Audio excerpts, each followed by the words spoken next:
toda decisão culmina no pagamento de um preço muito alto. Mas esse preço nunca será maior que o preço da indecisão. Você está no podcast de Cara Comigo, eu sou Vanessa Henrique, seja muito bem-vindo, seja muito bem-vinda. E essa é a nossa conversa de hoje. De Cara Comigo, eu sempre tive esta percepção, porém, eu nunca tive a clareza dela, porque todo mundo fala, né? O preço da decisão é alto, mas o preço da indecisão é ainda maior. Todo mundo fala isso. Só que a gente tem isso dentro do inconsciente coletivo, ou do consciente coletivo, porque isso é muito dito, né? É amplamente falado, até mesmo como frase de para-choque de caminhão e postagens nas redes sociais e estrelei todo. Mas você já parou para pensar o quanto isso é real para você? Eu tenho feito esse exercício porque a gente sair do lugar do medo e tomar uma decisão. Por quê? O medo, na minha experiência, o medo me faz paralisar. E se eu fico ali cultuando ou cultivando o medo, eu permaneço paralisada. Isso me traz muitos prejuízos.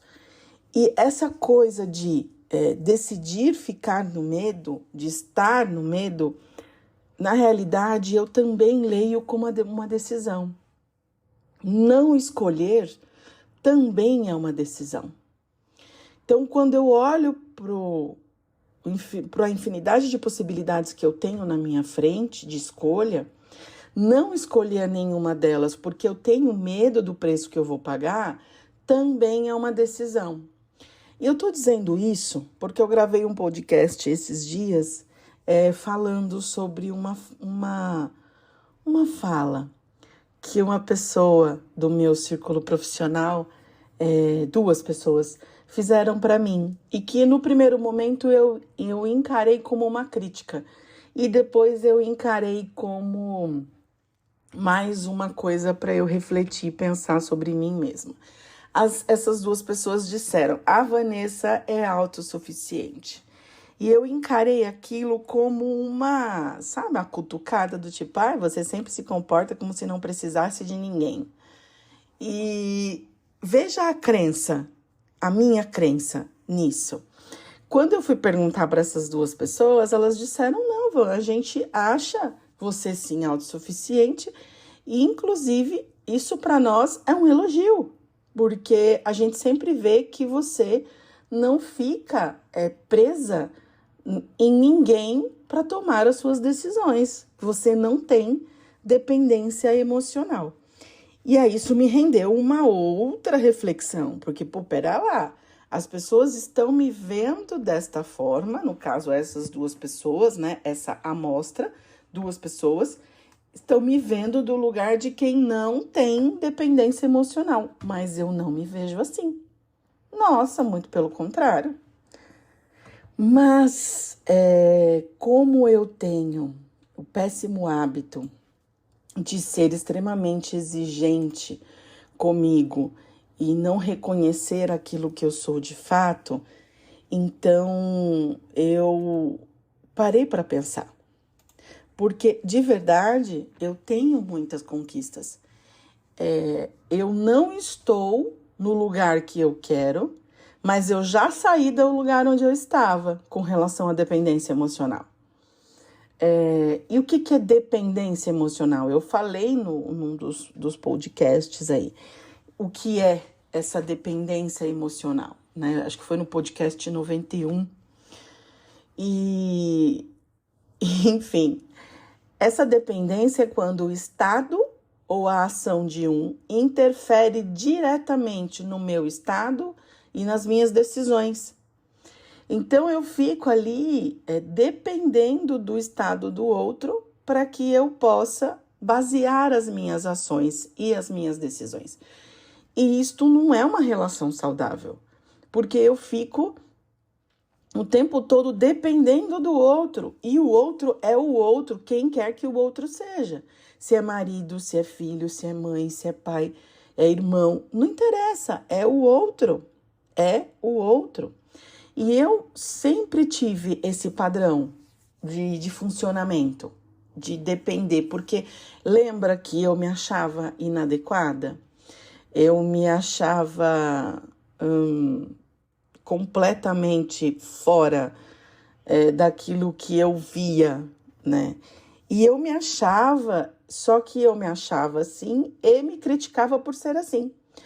Hoje eu digo com toda certeza, eu sou assim, eu sou eu, o outro é o outro. E eu não mais me critico por pensar diferente do outro. Mas ainda tenho sequelas disso, né? De dependência emocional de alguns familiares que estão no meu núcleo, né? E eu preciso cuidar disso, porque uma coisa é a pessoa ser considerada, o que o outro fala é sim importante, o que o outro fala é sim, merece sim o meu respeito, merece sim a minha consideração, porém, não quer dizer que aquilo que o outro fala é aquilo que eu vou adotar, porque pode ser que aquilo que o outro fala não tenha nada a ver com aquilo que está dentro de mim. Até mesmo porque o que o outro fala representa ele mesmo e não me representa. Às vezes as pessoas dizem assim: eu te conheço muito bem. Conhece porríssima nenhuma. Não, nenhuma mãe conhece o seu próprio filho. Não conhece. Eu conheço. Não conhece. Não conhece. A gente, quando está lidando com criança, a gente sabe fazer leitura deles, das necessidades deles. Mas o jeito que eles leem o funcionamento do pai e da mãe, não tem como uma mãe saber. Eu não estou dentro dele para saber. É muito narcisista você achar que você conhece o outro amplamente. Não, você não conhece o outro amplamente. Você vai ter que pagar para ver, vai ter que perguntar, vai ter que escutar, e é uma escuta atenta, não é uma escuta seletiva ou aquela escuta que você faz já pensando como é que você vai responder para o outro, né? Não tem uma escuta acolhedora, é uma escuta julgadora, né? Então, não, ninguém. Em última análise, ninguém conhece ninguém. Eu não me conheço 100% ainda. Como que uma pessoa se atreve a falar que me conhece? Eu te conheço bem. Conhece porríssima nenhuma. Você tem uma leitura baseada na repetição dos meus comportamentos, daquilo que eu externalizo. E quem disse que eu externalizo tudo que eu sinto? Porríssima nenhuma. Não, gente, não tem como. Ninguém consegue. Eu não conheço ninguém que consegue. Se você consegue, se apresente aí para mim. Apresente-se nesse QG. Porque, mano, é muito infantiloide isso. É muito infantiloide. E às vezes as pessoas ainda dizem para você assim: você precisa parar de fazer isso, porque eu tô vendo que isso não faz bem para você. Tem hora que ok, isso é bastante óbvio. Mas tem hora que não. É a pessoa, é o outro querendo exercer controle em cima de você. Para te tolir, para te controlar, para te manipular. Não.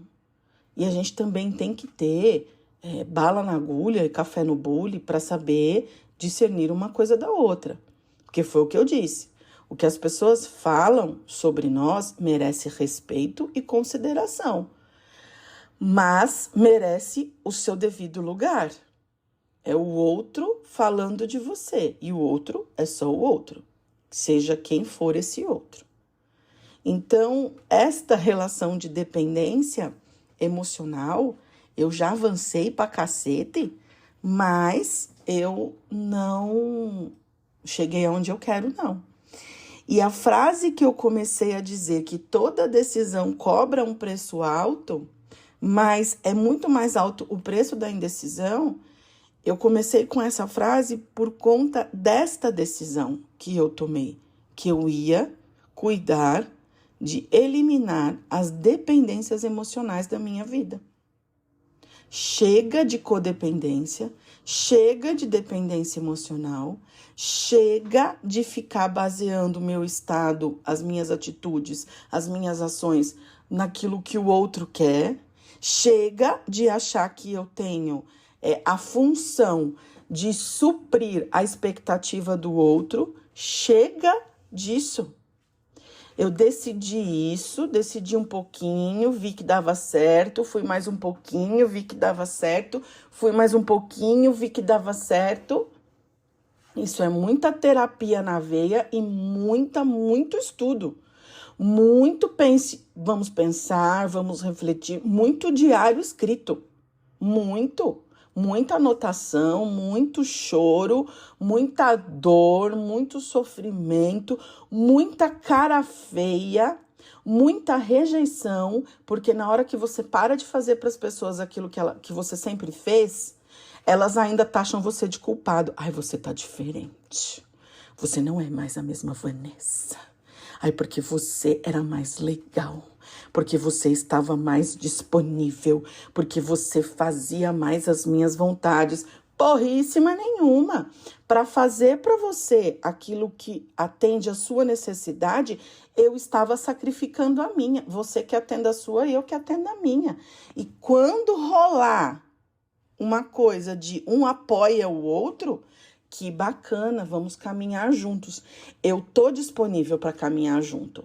Mas é caminhar junto, você fazendo o seu, eu fazendo o meu, a gente trocando conhecimento, trocando impressões, se inspirando um no outro, nos apoiando no crescimento, na evolução. Mas essa coisa de eu ficar ali, porque um tá com gripe, a família inteira para porque o fulano tá com gripe. Ai, o fulano, a família inteira para porque... Não, para? Ai, isso não dá para sustentar. Não tem como. Não tem como. Então, pensando bem, ficar no lugar de indecisão e me sentir um boneco na vida dos outros, na mão dos outros, um boneco na mão dos outros, sem identidade e sem liberdade, eu não quero mais pagar esse preço. Eu prefiro pagar o preço de saber quem sou eu, de saber o que quero, onde vou, para onde vou, porque vou e com quem vou. Com quem vou. Eu vou pagar esse preço. Ele tá sendo alto? Tá. Ele custa relações? Custa. Custa relações, porque as pessoas, quando você não tá fazendo aquilo que elas não querem mais você, né? Então custa relações, custa o preço da solitude, que eu tenho descoberto que é bem interessante, inclusive, é um preço bem gostoso de pagar. Custa me bancar e dizer não vou, não quero, não aceito, não. Custa, mas o emocional fica abaladinho um cadinho. Respira fundo. Qual é a sua meta? A minha meta é ser independente emocionalmente, é ter liberdade. Eu vou pagar esse preço. Bora lá, mais um pouquinho. E é isso.